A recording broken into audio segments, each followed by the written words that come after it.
Indus queen.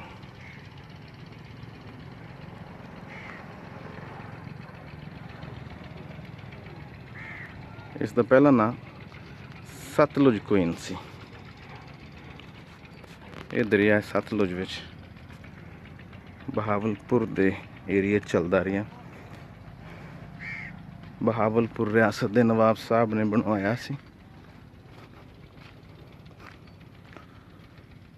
उस तो बाद इसनूं दरिया सिंध च लिआंदा गया और इसका नाम इंडस क्वीन रख दिता गया, सतलुज क्वीन तो बदल के। लेकिन अफसोस इस तो कोई काम नहीं लिया गया। काम लिया भी गया तो फिर बाद फारग बेकार सट दिता गया।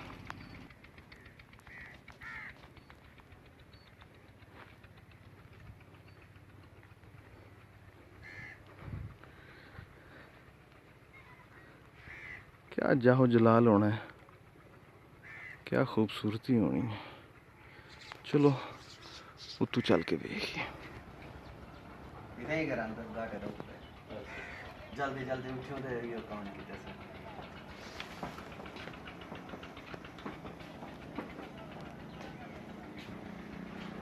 चलो यो भी तकना लो। जहाज का अगला हिस्सा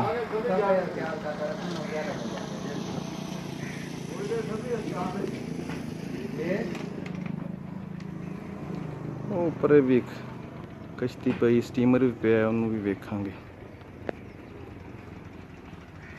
बाकी जहाज कैसा जमाना होना है, कैसे मौज होनी है, कैसी गल होनी है जो लोग सफ़र करते सन।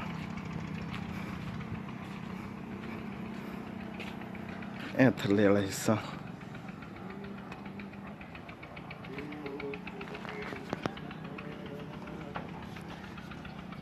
पट्टे बड़े खस्ता हाल ने, टुटे हुए ने,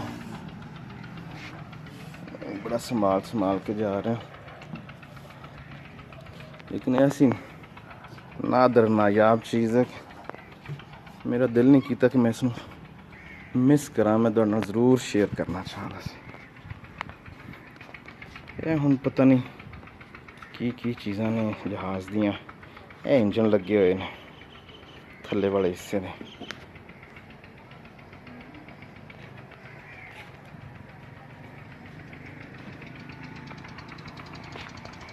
पिछले हिस्से च आ गए। राइट और लैफ्ट जिहड़े ने ये वाशरूम दे हिस्से ने, ये हुण बंद कीते पे ने।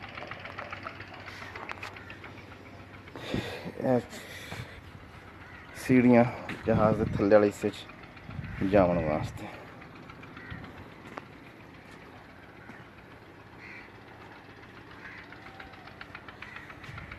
यह दूसरा वाशरूम है।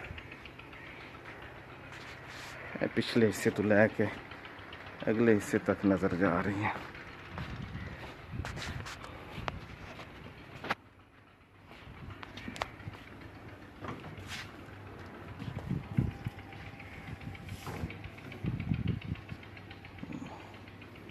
वेखो वक्त कैसा ज़ालम है, की दिन विखांद है।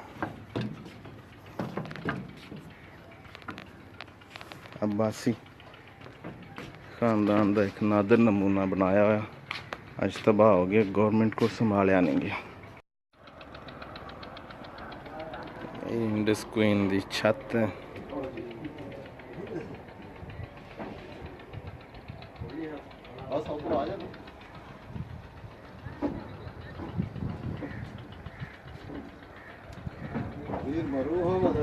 जना